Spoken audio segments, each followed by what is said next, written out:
আমাদের সকলের প্রাণপ্রিয় শায়েখ ডক্টর মিজানুর রহমান আজহারী সাহেবকে নিয়ে বাংলাদেশের একটি দুষ্ট চক্রের সদস্য কিংবা নেতা আমি মনে করি তিনি একটি কুৎসিত মন্তব্য করেছেন, বক্তব্য দিয়েছেন।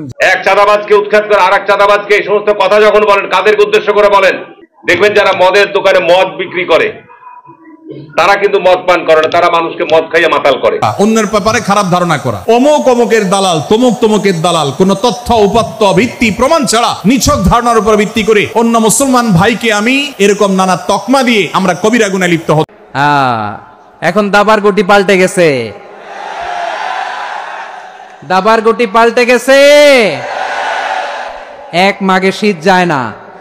আসসালামু আলাইকুম, আমি আপনাদের কাছে দেখাবো এবার ফেসে গেলেন মিজানুর রহমান আজহারী হুজুর। কিন্তু কেন, যা জানলে আপনারা অবাক হয়ে যাবেন। তো আজকের এই ভিডিওগুলো অত্যন্ত গুরুত্বপূর্ণ, তো আমি আশা করবো যে আপনারা সম্পূর্ণ ভিডিওটি দেখবেন। আর এই সম্পূর্ণ ভিডিওটি দেখলেই বিস্তারিত জানতে পারবেন। আর এই ভিডিওগুলো দেখানোর আগে আপনাদের কাছে আমার ছোট্ট একটি রিকোয়েস্ট, আপনারা যদি আমার চ্যানেলে নতুন হয়ে থাকেন তাহলে নিত্য নতুন আপডেট নিউজ সবার আগে পেতে আমার এই চ্যানেলটি সাবস্ক্রাইব করে আমার সাথেই থাকুন। আর এখন চলুন কথা না বাড়িয়ে আমরা এক এক করে ভিডিওগুলো দেখে আসি। আন্তর্জাতিক খ্যাতিসম্পন্ন মুফাসসির কোরআন, বাংলাদেশের যুবক তরুণদের আইডল, আমাদের সকলের প্রাণপ্রিয় শায়েখ ডক্টর মিজানুর রহমান আজহারী সাহেবকে নিয়ে বাংলাদেশের একটি দুষ্ট চক্রের সদস্য কিংবা নেতা আমি মনে করি তিনি একটি কুৎসিত মন্তব্য করেছেন, বক্তব্য দিয়েছেন, যেটা কোনো আলেম সমাজ, বাংলাদেশের নাগরিক, আইন আদালত কোনো কিছুতে সেটা পড়ে না, মেনে নেওয়া যায় না। তার নাম হচ্ছে একটা দরগা শরীফের, সম্ভবত উনি কোনো একটা ওরসে বক্তব্য দিয়েছেন। সাদিকুর রহমান হাশিমি নামের এক ব্যক্তি, তিনি মিজানুর রহমান আজহারী সাহেবের মাথা যদি কেউ তার কাছে নিয়ে যেতে পারে, মানে আপনি আজহারী সাহেবের মাথাটা মানে কেটে নিয়ে যাবেন তার কাছে, যদি এটা আপনি করতে পারেন তাহলে তাকে 10 লক্ষ টাকা তিনি পুরস্কার দিবেন। বলছেন কোথায়? মাহফিলের মঞ্চে, তাদের অনুসারীদের সামনে। কোন মাহফিল হতে পারে? এই মাজারপন্থী বা তার মতো করে তার মাসলাক বা অনুসারী তাদের সামনে। এবং শুধু এটাই নয়, ধৃষ্টতার এক পর্যায়ে তিনি বলেছেন যে যদি পারেন আপনারা তাকে 3টা ভাগ করে আনবেন আমার কাছে, আমি 10 লক্ষ টাকা দিব। এবং তিনি বারবার বলছেন এই সাদেকুর রহমান সাহেব যে 10 লক্ষ টাকা, আপনাদেরকে কত লক্ষ টাকা? 10 লক্ষ টাকা। চিন্তা করেন কত বড় উগ্রতা গত আওয়ামী লীগ সরকারের আমলে ছড়িয়েছে এবং এই ধরনের মানুষদেরকে পেলে পুষে রেখেছে এবং এই দোসররা এখনো বাংলাদেশে বসবাস করছে। কত বড় ধৃষ্টতা হলে একজন ব্যক্তি, সে যত বড় রাষ্ট্রের, যত বড় একজন খারাপ মানুষ হোক, ভালো মানুষ হোক, আপনি কোনো মানুষের মাথা তার কাছে নিয়ে যাবেন, এটা চরম ধৃষ্টতা, রাষ্ট্রদ্রোহিতার শামিল। তাকে আবার প্রকাশ্যে 10 লক্ষ টাকা পুরস্কৃত করবেন। আমি জানি না লোকটা এই মুহূর্তে এখনো গ্রেপ্তার হয়েছে কিনা।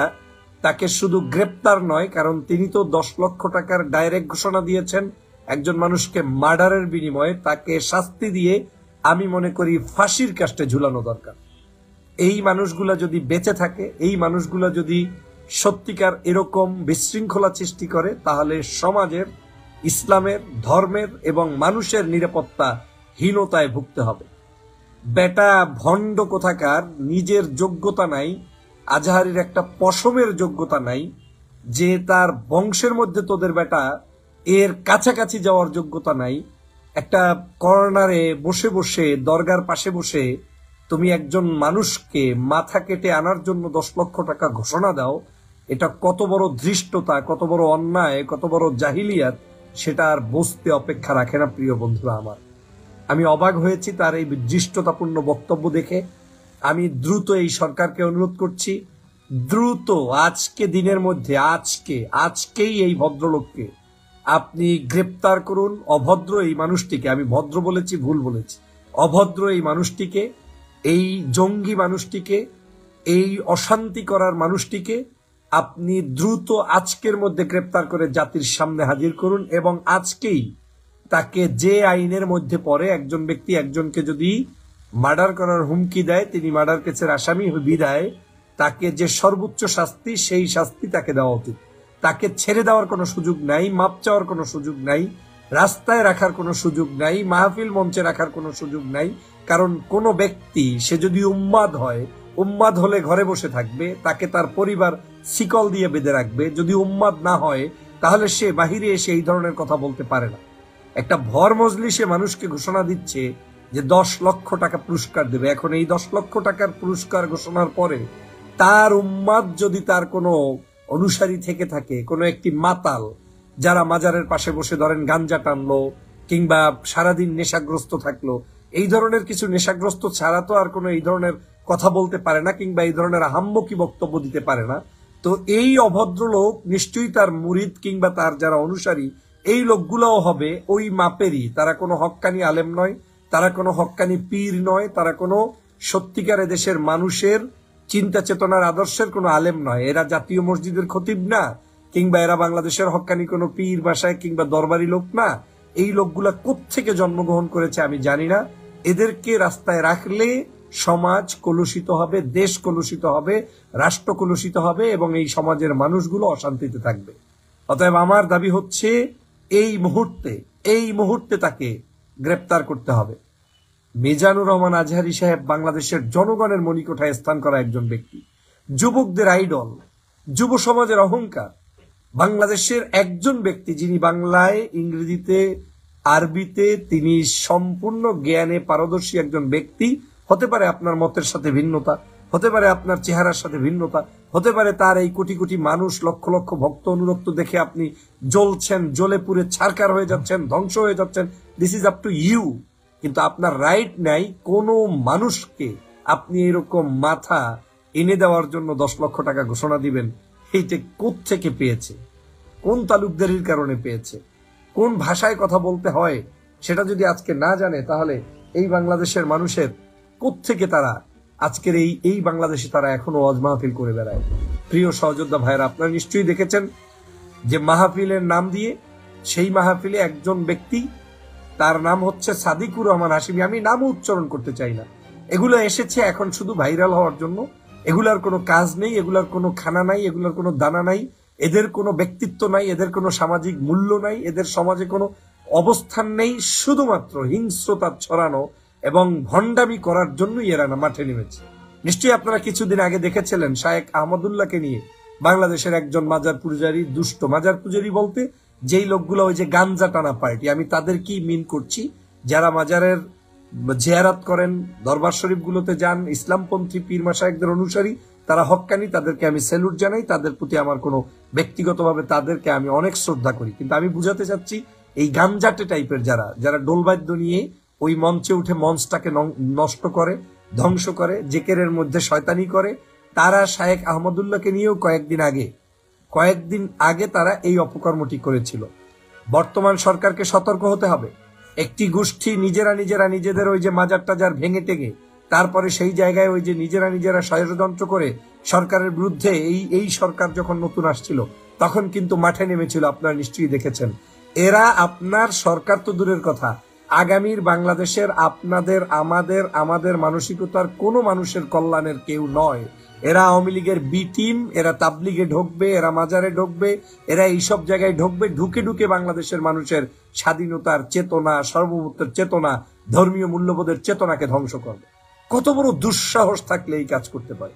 আমরা তো প্রত্যেকটি যাই, আমরা তো একজন ইমামের পিছনে নামাজ পড়ি, যে কোনো মানুষের কাছে যাই, অনেক বড় বড় আয়োজন, ঈদে মিলাদুন্নবী কিংবা সিরাতুন্নবী গুলোতে আমরা যাই, প্রোগ্রাম গুলোতে যাই, আমরা রাসূল সাল্লাল্লাহু সম্মান করি, রাসূল সাল্লাল্লাহু শানে আমরা নাত গাই, শুনি, তাফসির শুনি কিংবা ওয়াজ মাহফিল শুনি। এদেশে তো কাদা ছোড়াছুরি নাই।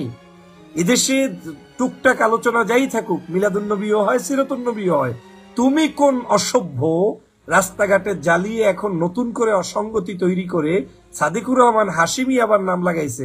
এই হাশিমি নামের বিখ্যাত ব্যক্তিও কিন্তু এদেশে আছে, কিন্তু সেই সাদিকুর রহমান হাশিমি লাগিয়ে তুমি 10 লক্ষ টাকা একটা মাথার জন্য পুরস্কার ঘোষণা করো এবং আবার এই 3 টুকরা করে নিয়ে আসলে তুমি তাকে 10 লক্ষ টাকা দেবা। তুমি কোথায়? তোমার টাকার হিসাব কি?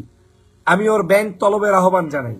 আমার কাছে মনে হচ্ছে ওর কাছে শেখ হাসিনার টাকা আছে, আমার কাছে মনে হচ্ছে ওর কাছে ভারতের রয়ের টাকা আছে, আমার কাছে মনে হচ্ছে পার্শ্ববর্তী দেশের দাদাবাবুরা এইগুলা চালায়।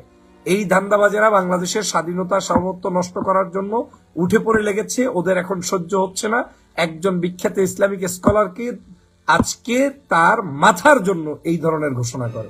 অতএব আমি মনে করি এই ভণ্ড, অসভ্য, অগণতান্ত্রিক, এবং আমি মনে করি এরা মুসলিম নামের কলঙ্ক। মুসলিম থাকতে পারে না, মুসলমান কখনোই কোনো মুসলমানের কল্লা কাটতে পারে না, মুসলমান কখনোই কাউকে থ্রেট দিতে পারে না, মুসলমান কখনোই অন্যায় মানে অগ্রহণযোগ্য কথা বলতে পারে না। এই ধরনের কাজ যারা করছে তাদেরকে বয়কট করা সময়ের দাবি।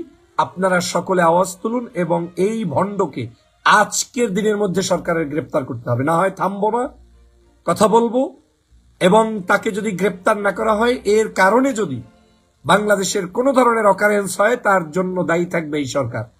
এ কোন জায়গা থেকে জন্ম নিয়েছে, কোন জায়গায় তার বসবাস, কি করছে তিনি, তাকে দ্রুত সরকার আইনের মাধ্যমে গ্রেপ্তার করবে। গ্রেপ্তার করে দ্রুত তাকে একজন খুনের হুকুমদাতা হিসাবে সর্বোচ্চ শাস্তি বাংলাদেশের আইন অনুযায়ী যেটা সেটা করতে হবে, করতেই হবে, না হয় সমাজটা ধ্বংস হয়ে যাবে। ফাইজলামির জায়গায় পাও না। তুই বেটা মাহফিল করবি না, তুই মাজার করবি না, পূজা করবি না, যা ইচ্ছা তাই করবি, কিন্তু অন্য মানুষের কল্লা কাটার অধিকার তো তোমার নাই। এদেশে তো সবই হচ্ছে, এদেশে সবই চলছে। তাহলে কে এই দুঃসাহস দিয়েছে? কার কথার কারণে এই ধরনের দুঃসাহস এসেছে? আমি মনে করি এগুলা পূর্বের শিখানো নাটকের অংশ। আওয়ামী লীগ কিছু দুষ্ট লোক রেখে গিয়েছে, শেখ হাসিনা পালিয়েছে, কিন্তু শেখ হাসিনার কিছু দোসর রেখে গিয়েছে যারা এই অপকর্মগুলো করছে, এবং এরা আমাদের মধ্যে বিভাজন তৈরি করে দিতে চায়। আরে ভাই, যার ইচ্ছে যেভাবে ইচ্ছে সেভাবে চলেন। বাংলাদেশের সিনেমা চলে, নাচ চলে, গান চলে, কনসার্ট চলে, মাহফিল চলে, তাফসির চলে, কই কেউ কাউকে তো বাধা দেয় না। এদেশের কোনো আলেমকে কোনোদিন শুনি নাই অমুকের কল্লা নিয়ে আসতে হবে, অমুককে এখন শেষ করে দিতে হবে। তুমি কিসের আলেম যে একজন মানুষকে তুমি ঘোষণা দিচ্ছ? কিসের রাসূল প্রেম দেখাও বেটা? রাসূলের কোন জিন্দেগির কোন একটা অংশ তোমার শরীরের মধ্যে নাই, তুমি রাসূল প্রেম দেখাও? ভণ্ড কোথাকার, অসভ্য কোথাকার। বাংলাদেশের মানুষের ইমান, আমল, মগজ নিয়ে ধান্দাবাজি করা শুরু করেছ। আমি তীব্র নিন্দা জানাই এবং এই সাদেককে গ্রেপ্তার করার আহ্বান জানিয়ে আপনাদের সকলকে সোচ্চার হওয়ার আহ্বান জানাই। আপনারা যারা এই তথ্যটি জানেন না, তারা ফেস দ্য পিপলে ঢুকে ভিডিওটা দেখে নেবেন। একটু আগে তারা এটাকে আপলোড করেছে এবং তার হুবহু বক্তব্য সেখানে আছে। আপনারা সবাই আওয়াজ তুলুন। আজকের দিনের মধ্যে আমি ঘোষণা দিচ্ছি, আজকে দিনের মধ্যে সাদেককে যেখানে থাকুক সেখান থেকে অ্যারেস্ট না করলে বিভিন্ন প্রবলেম শুরু হবে। তখন এই সরকার কিন্তু কোনো অবস্থায় সেটা সামাল দিতে পারবেন না। এই শয়তানি বন্ধ করুন আজকের মধ্যে। এই দেশে কোনো মানুষের উপরে কেউ কোনো আঘাত করতে পারবে না, যে যেভাবে ইচ্ছা সেভাবে চলবে। তুমি কাউকে আমরা আঘাত করার পক্ষে না, কাউকে আমরা কোনো ধরনের হুমকি দেওয়ার পক্ষে না। কিন্তু যারা এই অপকর্মটি করছো, তোমরা নিতান্তই ভুল করছো। আমি মনে করি এই অপকর্মের চরম শিক্ষার জন্য তাকে এখনই গ্রেপ্তার করা উচিত, এবং গ্রেপ্তারটা নিয়ম অনুযায়ী করা উচিত। কারণ একজন লোক আমাকে যদি বলে যে তোমাকে আজকে শেষ করে ফেলবো, 3 টুকরা করে ফেলবো, এটা কেমন আইন রে ভাই? তো আপনি যদি এখন না করেন, তার যদি কোনো একটা প্রবলেম হয়, যদি কোনো একটা সমস্যা হয়, আজহারির যদি কিছু হয়, তার দায়িত্ব কে নেবে? এই সরকারকে নিতে হবে। অতএব এই সরকারকে আমি বারবার বলেছি, দ্রুত এই সাদেকুর রহমান কি হাশিমি নাকি, আবার সে আলামিন হাশমি দরগা শরীফের ওরসে, এই ওরসে বক্তব্য দিয়েছেন। সেখানে দুটো আপত্তিজনক কথা বলেছেন। একটা, তাকে টুকরো করবে 3 টুকরা, আর একটা হচ্ছে তার মাথা যে এনে নিবে তাকে তিনি 10 লক্ষ টাকা দিবে। এই মানে অভদ্র লোকটি নিশ্চয়ই ইসলামের সঠিক জ্ঞান শিখতে পারেনি। তিনি হয়তো কোনো একটি জঙ্গলিপনার মধ্যে, জঙ্গলের ভিতরে জন্মগ্রহণ করেছে, কিংবা কোনো একটি এমন একটি মানে বিধিবিধানের মধ্যে তিনি জীবনে বেড়ে উঠেছে, সেখানে তার হত্যা এবং এই কতল করাই তার শিক্ষা। এর বাহিরে কোনো ভালো শিক্ষা তার নাই। ধর্মীয় জায়গায় বাংলাদেশের সবচাইতে জনপ্রিয় স্কলার এখন শায়েখ মিজানুর রহমান আজহারী। এদেশের কেউ পীরপন্থী, কেউ তাবলিগপন্থী, কেউ মাহফিলপন্থী, আবার আজহারী সাহেবেরই অনেক ভক্তের মধ্যে কেউ আজহারী সাহেবকে পছন্দ করে। এট দ্য সেম টাইম বাংলাদেশে আরো ইসলামিক স্কলার আছে, যাকে তাকে পছন্দ করে, যার কাছে খুশি তার কাছে যায়। কই রে বাবারে, কারো সমস্যা তো নাই। কিন্তু তুমি কোন হনুরে? আমি মানে এমন একটা পরিবেশে বসে কথা বলছি, আমি এটার যে ভাষায় তীব্রতা জানানো দরকার সেই ভাষাটা উচ্চারণের পরিবেশ এখানে নেই বিধায় আমি আপনাদেরকে প্রতিবাদটা এমার্জেন্সি জানালাম। এটা নিয়ে আমি পরবর্তীতে আবার সুযোগ হলে কথা বলবো। আপনারা সবাই মিলে প্রতিবাদ করুন এবং এই হাশিমিকে গ্রেপ্তার করার উদাত্ত আহ্বান জানিয়ে লাইভটা শেষ করছি। আল্লাহ হাফেজ। এবং পরিশেষে আপনাদেরকে বলছি, হিংস্রতা ছড়াবেন না। আমরা মানুষকে ভালোবাসার মাধ্যমে ঐক্যমতের ভিত্তিতে দেশটাকে গঠন করতে হবে। কেউ কোনো অন্যায় করলে, পায়ে পাড়া দিলে, কুচক্রি মহল ষড়যন্ত্র করলে সেটার ব্যাপারে আমাদেরকে সতর্ক থাকতে হবে, ঐক্যবদ্ধভাবে প্রতিরোধ করতে হবে, প্রতিহত করতে হবে। কিন্তু ওদের মতো কোনো অসভ্যপনা আমরা করব না। ওরা মাজারগুলোতে ডিস্টার্ব করবে, জ্বালিয়ে দেবে, ভাঙচুর করবে, ওরা করবে। আমরা এই ধরনের অপকর্মের সাথে জড়িত নয়। আমরা মসজিদ, মাজার, মন্দির যা থাকুক, যেভাবে বিগত দিনে ছিল সেভাবেই থাকবে, চলবে।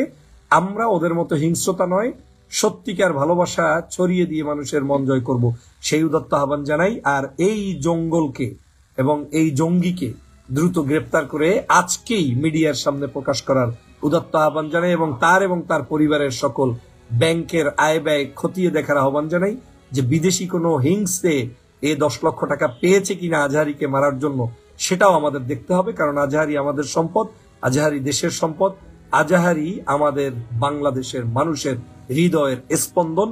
পৃথিবীর কোনো শক্তি নাই যতক্ষণ পর্যন্ত তিনি কোরআন, হাদিস এবং ইসলামের জন্য, ধর্মের জন্য কাজ করবেন, কেউ তাকে ছিনিয়ে নিতে পারবে না।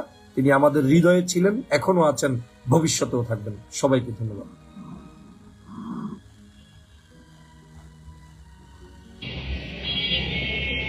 এক চাঁদাবাজকে উৎখাত করে আর এক চাঁদাবাজকে এই সমস্ত কথা যখন বলেন, কাদেরকে উদ্দেশ্য করে বলেন? দেখবেন যারা মদের দোকানে মদ বিক্রি করে তারা কিন্তু মদ পান করে না, তারা মানুষকে মদ খাইয়ে মাতাল করে। ঠিক না বেঠিক বলছি কথাটা? আর ধর্ম ব্যবসায়ীরা কিন্তু ধর্মভীরু নয়, ধার্মিক নয়। ধার্মিক তারাই যারা ধর্মভীরু। দুদিন আগে উনি ডক্টর মিজানুর রহমান আজহারির ওই বক্তব্য নিয়ে প্রতিক্রিয়া ব্যক্ত করেছে। ওই যে একদল খেয়েছে, আরেক দল খাওয়ার জন্য রেডি হয়ে আছে। তা আমি ব্যক্তিগতভাবে এই হারুনুর রশিদ সাহেবকে, আমি জানি না আমার এই বক্তব্য তিনি শুনবেন কিনা, আমি ব্যক্তিগতভাবে তাকে খুব পছন্দ করতাম। আমার পছন্দের কারণ একটাই, উনি জাতীয় সংসদে দাঁড়িয়ে আলেমদের পক্ষে কথা বলতেন, কোরআন হাদিস দিয়ে কথা বলতেন, আয়াত নাম্বার কুট করে করে কথা বলতেন। এটা আমার কাছে দারুণ ভালো লাগতো। এমনকি আওয়ামী জাহিলিয়াতের আমলে অনেকে বলতো যে উনি কোরআনের নামে ভণ্ডামি করেন, এরপরে উনি কোরআন শরীফে আয়াত দিয়ে কথা বলতেন। এই ব্যাপারগুলো আমাকে দারুণ আনন্দিত করতো, যেহেতু আমি কোরআন ভালোবাসি আর উনি কোরআন শরীফ আয়াত বলেন পছন্দ করেন। দুদিন আগে উনি ডক্টর মিজানুর রহমান আজহারির ওই বক্তব্য নিয়ে প্রতিক্রিয়া ব্যক্ত করেছে। ওই যে একদল খেয়েছে, আরেক দল খাওয়ার জন্য রেডি হয়ে আছে। এই কথাকে কেন্দ্র করে তিনি বললেন, দেখুন ওয়াজ মাহফিলের ধর্ম ব্যবসায়ী আর ধার্মিক এক না। এমন একটা কথা বলেছেন যে যারা মদের দোকানে মদ বিক্রি করে তারা কিন্তু মদ খায় না, সুতরাং যারা ধর্ম প্রচার করে তারা ধার্মিক নয়। উনি বোঝাতে চাইলে যারা এই ধরনের কথাবার্তা বলে আসলে তারা ধার্মিক নয়। আমি এই কথায় খুব কষ্ট পেয়েছি। আমি জানি না উনি কেন এই কথা বললেন, কোন অ্যাঙ্গেল থেকে বললেন। আমার এই কথা যদি তার দৃষ্টিগোচর হয়, অবশ্যই তিনি সামনের দিক থেকে বিবেচনা করে কথা বলবেন, কারণ এই দেশের ইমামদারদের তাদের প্রতি শ্রদ্ধা এবং ভালোবাসা আছে। ঠিক কিনা যদি বলেন ভাই? আমাদের ভালোবাসা হবে আল্লাহর জন্য। আল হুব্বু ফিল্লাহ ওয়াল বুগদু ফিল্লাহ। কাউকে যদি আমরা ভালোবাসি আল্লাহর জন্য ভালোবাসবো, আল্লাহর কোরআনের জন্যই ভালোবাসবো। আবার কোনো ব্যক্তির প্রতি যদি আমাদের অশ্রদ্ধা তৈরি হয়, সেটা আল্লাহর কোরআনের জন্যই হবে। আমরা যখন দেখব যে কোনো ব্যক্তির দ্বারা আলেম ওলামা কটাক্ষের শিকার হচ্ছে, আলেম ওলামাদেরকে আঘাত করা হচ্ছে, তাহলে কিন্তু আমরা আমাদের সব ভালোবাসা ভুলে যাব। কারণ আমরা ভালোবাসতে জানি, আবার আমরা ভালোবাসার বিরুদ্ধে কোনো ব্যক্তি যদি কোরআন সুন্নাহর বিরুদ্ধে অবস্থান করে তাদেরকে আমরা ঘৃণাও করতে জানি। যদি বলতে হবে, ঠিক কিনা যদি বলেন ভাই? সকল ভাইদেরকে বলছি, ভাইয়েরা আমার, আল্লাহ তাআলা এই কোরআন মাজিদে বলেছেন, মান আ'রাদা আন যিকরি, কোন ব্যক্তি যদি আমার কোরআন থেকে মুখ ফিরায় নেয়, ফাইন্না লাহু মাঈশাতান দানকা, আমি তার জীবনটাকে সংকীর্ণ বানায় দেব। ওয়া নাহশুরুহু ইয়াওমাল কিয়ামাতি আমা, কিয়ামতের দিন তাকে আমি যখন উঠাবো অন্ধ বানায় উঠাবো। জোরে বলেন নাউযুবিল্লাহ। قال رب لم حشرتني أعمى وقد كنت بصيرا, আয় আল্লাহ আমাকে অন্ধ বানিয়ে কেন উঠিয়েছো? সে বলবে আমি তো দুনিয়ার মধ্যে অন্ধ ছিলাম না, দৃষ্টি সম্পন্ন ছিলাম।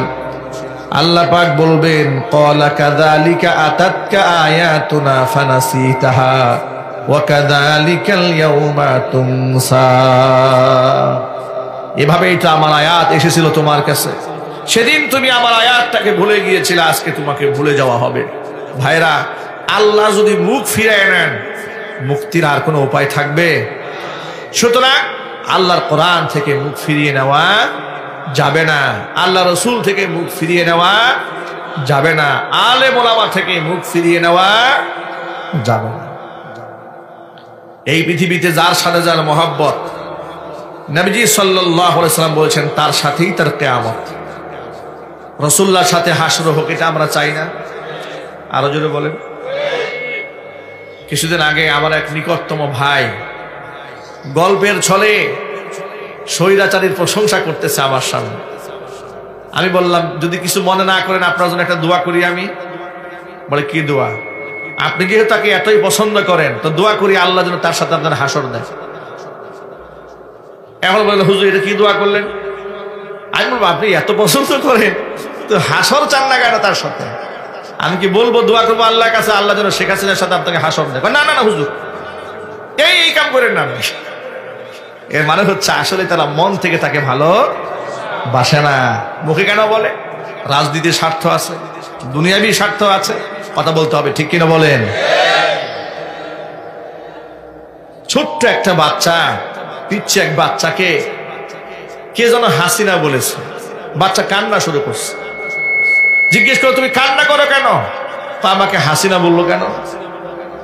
তাকে হাসিনা বলেছে, বাচ্চা কান্না শুরু করে দিয়েছে। মানুষের আমল মানুষকে কোথায় নিয়ে যায়, আমল নামা মানুষকে কোথায় নিয়ে যায়। মনে রাখবেন, আপনার কর্মে আপনি সম্মানিত হবেন, কর্মে আপনি অসম্মানিত হবেন। বন্দুকের নলা দিয়া বেশি দিন সম্মান টিকিয়ে রাখা যায় না। সম্মান দেওয়ার মালিক কে? আল্লাহ পাক সম্মান। এখন দাবার গুটি পাল্টে গেছে, দাবার গুটি পাল্টে গেছে। এক মাঘে শীত যায় না, কিন্তু আমরা স্মরণে রাখি না, ভুলে যাই। এটাই বড় আফসোস প্রিয় ভাইরা। তো এটা ওয়ার্ম আপ প্রোগ্রাম, এটা ওয়ার্ম আপ উদ্বোধনী প্রোগ্রাম, বিভাগীয় প্রোগ্রাম আমার জানুয়ারি থেকে শুরু। তো যা যা করছেন আমার সাথে পেকুয়াতে সব কিন্তু বয়ান দিব, ওই জায়গায় সব বলে দিব পেকুয়াবাসী কি করছে। আমি তো ভাবছি পেকুয়ার জেনারেশন জি আমাকে এমন ভাবে রিসিভ করবে, আমার কোনো ব্যাক পেতে হবে না, কষ্ট পেতে হবে না। আমাকে স্মার্টলি তারা স্টেজে রিসিভ করবে, স্মার্টলি তারা সেফ এন্ট্রি সেফ এক্সিট দিবে। তো বাস্তবে তো উল্টা, একেবারে উল্টা। আমি জানি জায়গা নাই, ওই যে দেখছেন উত্তর রেডি আছে। আমি জানি যে ধারণ ক্ষমতার অনেক বেশি লোক হয়ে গেছে, এটা আমি জানি। ভালোবাসা কোনো আইন কানুন দিয়ে মাপা যায় না, এটা আমি জানি। এটা যে ভালোবাসার বহিঃপ্রকাশ এটাও আমি বুঝি। ভালোবাসাকে আটকায় রাখা যায় না। এটা যে ভালোবাসার অগ্নিস্ফুলিঙ্গ, এটারে কোনো কিছু দিয়ে দামায় রাখা যাবে না, এটা আমি টের পাই। এজন্যই মনকে বুঝতে যেটা ভালোবাসা। মেহেরবানি করে অল্প কয়েকটা মিনিট একটু সুশৃঙ্খল আমার সাথে থাকতে হবে, আল্লাহর ওয়াস্তে, আল্লাহর ওয়াস্তে। প্রিয় ভাইরা, তাহলে আমরা ঐক্যবদ্ধ জীবনযাপন করতে চাই, ঠিক কিনা বলেন? এবার বলেন ঐক্যের ভিত্তি কি? আমরা যে ঐক্যবদ্ধ হব কিভাবে? সবাই বলে ঐক্য চাই, ঐক্যবদ্ধ হতে চাই। ঐক্যের ভিত্তি কি বলেন? ঐক্যের ভিত্তি হচ্ছে তাওহীদ। আওয়াজ করে বলতে হবে সবাই, ঐক্যের ভিত্তি কি? যেই বলবে লা ইলাহা ইল্লাল্লাহ, ও আমার ভাই, তার জন্য আমার হৃদয়ে দরদ, মায়ামাখা দরদ, ভালোবাসা আছে না নাই? তাওহীদ। এই মুসলিম উম্মার ঐক্যের ভিত্তি তাওহীদ। পেকুয়ার ভাইরা মনে রাখেন, মেসেজগুলো মনে রাখেন। মুসলিম উম্মার ইউনিটি, ঐক্য, এটার ভিত্তি হচ্ছে তাওহীদ। যেই পড়বে লা ইলাহা ইল্লাল্লাহ সে আমার কি? এজন্য বিষ্ণুই বলেন মান ক্বালা লা ইলাহা ইল্লাল্লাহ, যে ব্যক্তি বলবে লা ইলাহা ইল্লাল্লাহ মুখলিসান মিন কলবিহি, অন্তর থেকে যে পড়বে লা ইলাহা ইল্লাল্লাহ, দাখালাল জান্নাহ, সে জান্নাতি হয়ে যাবে। সুবহানাল্লাহ বলেন। যেই পড়বে লা ইলাহা ইল্লাল্লাহ সে কই যাবে? জান্নাতি হয়ে যাবে। তো এখন আমার সব ভাই যারাই লা ইলাহা পড়ছে জান্নাতে যাক, চাই কি চাই না? নাকি আপনি শুধু একাই জান্নাতে যেতে চান? একাই যেতে চান? আমাদের জান্নাতের দল ভারী হোক, আমরা চাই কি চাই না? যেই বলবে লা ইলাহা ইল্লাল্লাহ ওই আমার ভাই, সে জান্নাতে যাক, এটাও আমি চাই, ঠিক কিনা? নাকি সবাইরে জাহান্নামে পাঠাইয়া খালি আপনি জান্নাতে ঢুকবেন? আচ্ছা বলেন, সব গেছে জাহান্নামে, আপনি একা জান্নাতে, ওই জান্নাতে ভাল লাগবে আপনার? আকল খাটান। সব জাহান্নামে গেছে, যান। এ কাফের, ও জালেম, ও নাস্তিক, সব গেছে জাহান্নামে, আপনি একা জান্নাতে, ওই জান্নাতে ভাল লাগবে? জান্নাতে আমি একা যেতে চাই না, আমার জান্নাতের দলকে আমি ভারী করতে চাই। চিল্লায়া বলো ঠিক কিনা? যারাই বলবে লা ইলাহা ইল্লাল্লাহ তারা আমার ভাই। বিশ্বনবী এই কথাটার আরো চমৎকার ব্যাখ্যা করেছেন। তিনি বলেন, মান সাল্লা সালাতানা ওয়াস্তাকবালা কিবলাতানা ওয়া আকালা যাবিহাতানা ফাযালিকাল মুসলিম লাহু যিম্মাতুল্লাহি ওয়া যিম্মাতু রাসূলিহি ফালা তুখফিরুল্লাহ ফি যিম্মাতিহি। বিশ্বনবী তিনটা ক্রাইটেরিয়া শুনিয়ে দিলেন। তিনি বললেন, মান সাল্লা সালাতানা, যে ব্যক্তি আমাদের মতো নামাজ পড়ে, ওয়াস্তাকবালা কিবলাতানা, আমাদের কিবলারে কিবলা মানে, ওয়াকালা যাবিহাতানা, আমাদের জবাই করা পশু খায়, ফাযালিকাল মুসলিম, সেই মুসলমান। সুবহানাল্লাহ। আমার মতো নামাজ পড়ে মানে কি? তার ডিভাইন অ্যাক্টিভিটি আমার মতো, তার ইবাদতের সিস্টেম আমাদের মতো। ওয়াস্তাকবালা কিবলাতানা মানে কি? আমার যে ডাইরেকশন তারও একই direction, to the direction of কাবা। আল্লাহু আকবার। কাবার দিকে হয়ে সে নামাজ পড়ে, আমার ডাইরেকশন তার ডাইরেকশন, আমার ডেস্টিনেশন তার ডেস্টিনেশন এক। ওয়াকালা যাবিহাতানা, আমার জবাই করা পশু খায়, সেই মুসলিম। সেই মুসলিম। লাহু যিম্মাতুল্লাহি ওয়া যিম্মাতু রাসূলিহি, তার জন্য রয়েছে আল্লাহর জিম্মা, রাসূলের জিম্মা। ফালা তুখফিরুল্লাহ ফি যিম্মাতিহি, আল্লাহর জিম্মাদারির তোমরা খেয়ানত করো না। তার মানে তোমার মুসলিম ভাইরে অমুসলিম বলো না, তার জান মালের কোনো ক্ষতি তুমি করতে পারবা না। সুবহানাল্লাহ বলেন। আমাদের সবচেয়ে, হুজুরদের সবচেয়ে পছন্দের গুনাহ হলো মন্দ ধারণা করা, অন্যের ব্যাপারে খারাপ ধারণা করা। অমুক অমুকের দালাল, তমুক তমুকের দালাল, কোন তথ্য উপাত্ত ভিত্তি প্রমাণ ছাড়া নিছক ধারণার উপর ভিত্তি করে অন্য মুসলমান ভাইকে আমি এরকম নানা তকমা দিয়ে আমরা কবিরা গুনাহে লিপ্ত হচ্ছি। আমরা এই বদ ধারণা করা, মন্দ ধারণা করা যে কবিরা গুনাহ অনেকে জানি না। অনেকে অনেকের পেছনে লাগছি, অনেকের ওয়াজ শুনছি দোষ বাইর করার জন্য, স্ট্যাটাস পড়ছি ভুল বাইর করার জন্য।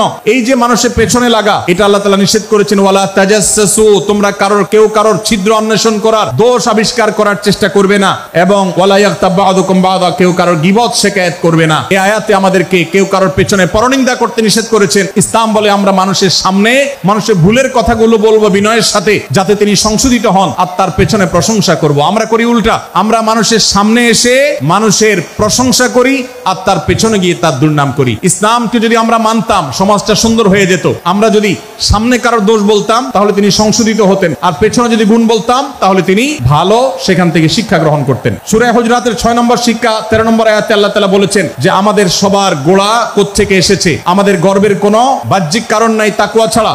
আল্লাহ বলেছেন, ইয়া আইয়ুহান নাস ইন্না খালাকনাকুম মিন যাকারিন ওয়া উনসা, হে মানুষ সকল, তোমাদেরকে আমি মানুষ, নারী এবং পুরুষ, আদম এবং হাওয়া থেকে সৃষ্টি করেছি। ওয়াজআলনাকুম শুউবান ওয়া ক্বাবাইলা লিতাআরাফু, বিভিন্ন গোত্রে তোমাদেরকে আমি বিভক্ত করেছি পরিচয়ের জানার জন্য, সুবিধা শুধুমাত্র। আর আল্লাহ বলেছেন শেষে, ইন্নাল্লাহা আলিমুন খাবীর, তোমরা কি করো আল্লাহ জানে। অতএব আমাদের কারোর উপর কারো কোনো শ্রেষ্ঠত্ব নেই তাকওয়া ছাড়া। আল্লাহ বলেছেন, ইন্না আকরামাকুম ইনদাল্লাহি আতকাকুম, আমাদের মধ্যে সবচেয়ে মর্যাদাবান হবে তিনি যার মধ্যে তাকওয়া সবচেয়ে বেশি হবে। আমাদের কোনো বংশগত গৌরব, কোনো অঞ্চলগত গৌরব, অন্য কোনো গৌরব আমাদের থাকবে না, শুধু তাকওয়ার গৌরব আমাদের থাকতে পারে। সেটাও গর্ব, নিষিদ্ধ গর্ব বা অহংকারের মতো নয়, বরং সেটা আমাদের বিনয়ের জায়গা। সর্বশেষ 7 নম্বর যে শিক্ষা সূরা হুজুরাতে রয়েছে, সেটা 14 এবং 14 থেকে 18 নম্বর আয়াতে আল্লাহ তাআলা ঈমান এবং ইসলামের চিহ্ন উল্লেখ করেছেন। যে 6টা শিক্ষা উল্লেখ করা হয়েছে, এর আলোকে মুসলমানকে, মুনাফিককে সেটা নিরূপণ হবে। এজন্য আল্লাহ তাআলা শেষে এটি উল্লেখ করেছেন। এই 7টি শিক্ষাকে ধারণ করে আমরা আমাদেরকে ভালো মুসলমান হিসেবে গড়ে তোলার চেষ্টা করব, আমাদের জীবনকে সাজাবার চেষ্টা করব। আল্লাহ তাআলা আমাদের সবাইকে তৌফিক দান করুন। আমি আবারও এক নজরে বলে শেষ করছি, সূরা হুজরাত কোরআনে কারীমের 26তম পারার একটি সূরা, 49 নম্বর সূরা, কোরআনের 18টি আয়াতের আছে। প্রথম থেকে 5 নম্বর আয়াত পর্যন্ত আল্লাহ রাসূলের সাথে আদব লেহাজ বজায় রাখা, শিষ্টাচার মেনটেন করা এবং সম্মানীয় ব্যক্তিদের সাথেও এখান থেকে আমরা শিক্ষা নিয়ে আদব লেহাজ বজায় রাখা, তাদের সামনে আগ বেড়ে কথা না বলা, আগ বেড়ে কাজ না করা, উচ্চকণ্ঠে কথা না বলায় শিক্ষা আল্লাহ দিয়েছেন। দ্বিতীয়ত, আমাদেরকে কোনো সংবাদ বিশেষ করে অনির্ভরযোগ্য তথ্যের সংবাদ শুনে আমাদেরকে কারোর ব্যাপারে ধারণা করার আগে আল্লাহ তাআলা আমাদেরকে যাচাই করার শিক্ষা দিয়েছেন। আমরা যেন গুজবে, আমরা যেন ধারণা প্রসূত কোনো তথ্যে আমরা যেন কান না দেই, সেই শিক্ষা আল্লাহ আমাদেরকে দিয়েছেন। এটি 6 থেকে 8 নম্বর আয়াতে, 9 থেকে 10 নম্বর আয়াতে আল্লাহ তাআলা মুসলমানদের দুই গ্রুপের মধ্যে গন্ডগোল দেখা দিলে মীমাংসা করতে বলেছেন, এবং 4 নম্বর শিক্ষা 11 নম্বর আয়াতে বিদ্রুপ করতে নিষেধ করেছেন আল্লাহ তাআলা, কারণ নাম ধরে ব্যঙ্গ করাকে হারাম করা হয়েছে। এবং 5 নম্বর শিক্ষা 12 নম্বর আয়াতে আল্লাহ তাআলা দিয়েছেন, কারো প্রতি মন্দ ধারণা করা যাবে না, কারোর পেছনে লাগা যাবে না, এবং কারোর মন্দ নামে কাউকে ডাকা যাবে না, কারোর সমালোচনা তার পেছনে করা যাবে না, এগুলোকে হারাম করা হয়েছে। 6 নম্বর শিক্ষা 13 নম্বর আয়াতে আল্লাহ বলেছেন, আমাদের সবার মধ্যে কারোর কোনো শ্রেষ্ঠত্ব নাই তাকওয়া ছাড়া, যার তাকওয়া যত বেশি, আল্লাহ ভীতি যত বেশি, তিনি আল্লাহর কাছে তত শ্রেষ্ঠ এবং সেরা। 7 নম্বর সর্বশেষ শিক্ষা হলো 14 থেকে 18 নম্বর আয়াতে আল্লাহ রাব্বুল আলামিন ঈমানদারদের আলামত, মুনাফিকদের আলামত উল্লেখ করেছেন। সেখান থেকে শিক্ষা নিয়ে আমরা আমাদের ঈমানকে পরখ করার চেষ্টা করব, আমাদের আমলকে পরখ করার চেষ্টা করব। আল্লাহ তাআলা আমাদেরকে সূরা হুজরাতের আলোকে আমাদের জীবনকে গঠন করার তৌফিক দান করুন, বলুন আমিন। আল্লাহ তাআলা আমাদের সবাইকে আজকের এই তাফসীর কোরআন মাহফিল থেকে সূরা হুজরাতের এই 7টি শিক্ষাকে ধারণ করে ভালো মুসলমান, যে মুসলমান সম্পর্কে নবীজি বলেছেন আল মুসলিম আখুল মুসলিম, মুসলমান মুসলমানের ভাই, যে হাদিসে নবীজি বলেছেন যে আল মুসলিমু মান সালিম আল মুসলিমুনা মিন লিসানি ওয়া ইয়াদি, মুসলমান সে যার হাত আর মুখ দ্বারা অন্য কোন মুসলমান কষ্ট পায় না, নিরাপদে থাকে। আমরা আমাদের সমাজকে শান্তিপূর্ণ সুশৃঙ্খল রাখতে হলে আমাদেরকে মুসলমান হতে হবে, ভালো মানুষ হতে হবে। আমাদের হাত মুখ দ্বারা কেউ কষ্ট পাবে না, কারোর হক নষ্ট করব না, কারোর অধিকার নষ্ট করব না, কারোর কষ্টের কারণ হবে না, কাউকে আঘাত করব না, কাউকে গালি দিব না, কারোর কোনো প্রকার অধিকার খর্ব করব না, জুলুম করব না। আল্লাহ তাআলা আমাদের সবাইকে কোরআন এবং হাদিস যে মুসলিমের চিত্র অঙ্কন করেছে, কোরআন এবং হাদিসে মুসলিমের যে রূপরেখা বর্ণনা করেছে, কোরআন এবং হাদিসে যে আদর্শ মুসলমানের চিত্র উপস্থাপন করেছে, আল্লাহ আমাকে, আপনাকে, আমাদের সবাইকে সেই মুসলমান হওয়ার তৌফিক দান করুন, বলুন আমিন। ভাইরা আমার, আমরা মুসলমানরা যদি কোরআন হাদিসের আলোকের সে আদর্শ মুসলমান হতে পারি, বিশ্বের মানচিত্র পরিবর্তন হতে সময় লাগবে না, বাংলাদেশের পরিস্থিতি পরিবর্তন হতে সময় লাগবে না। তবে সবকিছুর আগে আমাদেরকে বদলাতে হবে, আমাদেরকে মুসলমান হতে হবে, কোরআন এবং হাদিসের বাস্তব অনুসারী হতে হবে। প্রকৃত কোরআন হাদিসের অনুসারী হতে পারলেই ইনশাআল্লাহ ইসলামের জয় হবে, কোরআন হাদিসের বিজয় হবে, মুসলমানদের বিজয় হবে, মুসলমানদের দুর্দিনের পরিবর্তন আসবে। আমরা বিশ্ববাসীকে দেখাতে পারবো আমরা সবচেয়ে আদর্শবাদী, আমরা বিশ্বের মানবতার সবচেয়ে বড়, সবচেয়ে বড় আমরা অনুসারী এবং মানবতাকে সবচেয়ে বেশি প্রতিষ্ঠাকারী। আল্লাহ তাআলা আমাদের সবাইকে বিশ্ব মানবতাকে, আমাদের ইসলামের সৌন্দর্যকে আমাদের ব্যক্তি জীবনে চর্চা করার মধ্য দিয়ে, পরিবার এবং সমাজে চর্চা করার মধ্য দিয়ে ইসলামের সৌন্দর্যকে আল্লাহ তাআলা তুলে ধরার তৌফিক দান করুন। জাযাকুমুল্লাহু খায়রা ওয়া আখিরু দাওয়ানা আলহামদুলিল্লাহি রাব্বিল আলামিন। ওয়াসসালামু আলাইকুম ওয়া রাহমাতুল্লাহ। তো আমি আশা করছি আপনারা সম্পূর্ণ ভিডিওটি দেখেছেন। তো আপনাদের যদি এই বিষয়টি নিয়ে কোনো মতামত থাকে আমাকে অবশ্যই কমেন্টে জানাবেন। আর আপনারা যদি আমার চ্যানেলে নতুন হয়ে থাকেন তাহলে আমার এই চ্যানেলটি সাবস্ক্রাইব করে আমার সাথেই থাকুন। তো দেখা হচ্ছে পরবর্তী ভিডিওতে, সেই পর্যন্ত সবাই ভালো থাকবেন, সুস্থ থাকবেন। আল্লাহ হাফেজ।